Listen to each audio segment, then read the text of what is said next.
ضرورت په دې وجه دی چې ډایسپورا شته ګلوبلی پښتنو بلا پښتانه دي چې په ډیفرنٹ ملکونو کې په مختلف برازمونو کې اوسي ژوند کوي مزدوري کوي او د وطن سره چې کوم دی یو تړون لري او نو چونکه ګلوبل ډایسپورا په ګلوبل لیول باندې موجود ده نو د دې ارګنایزیشن چې کوم دی یو obviously ډېر زیات ضروری شی دی ولې چې د ګلوبل ډایسپورا یو خو خپل being a diaspora problems دي چې په کوم کې نور ګروپس دي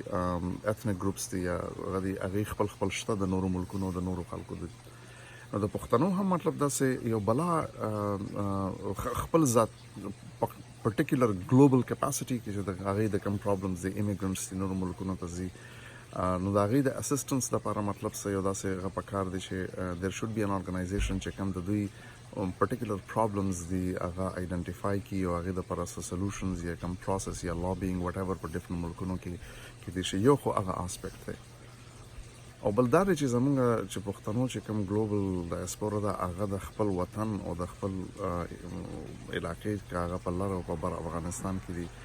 هغه کنسان په خپل علاقو باندې لري په کوم ریاستونو کې دي د هغه خپل problems دي تحریکونه دي پاغي کې پولیټیکل پارټیز دي پاغي کې نو په داسې حالاتو کې هغه ته مطلب لکه ضرورت وي د ګلوبل ډایسپورا سره فکری یعنی انټلیکچوال او فاینانشل او کانټیکټ وایز چې کوم دي بلا ریسورسز دي کدا ریسورسز مونږه راغونډ کو ارګنایز کو نو بیا په هغه حکومتونو باندې یا په وطن کې چې دا غي کوم پرابلمز دي دا غي اډرس کولو لپاره مطلب مونږه خپل انټلیکچوال فاینانشل کانټیکټ انټرنیشنل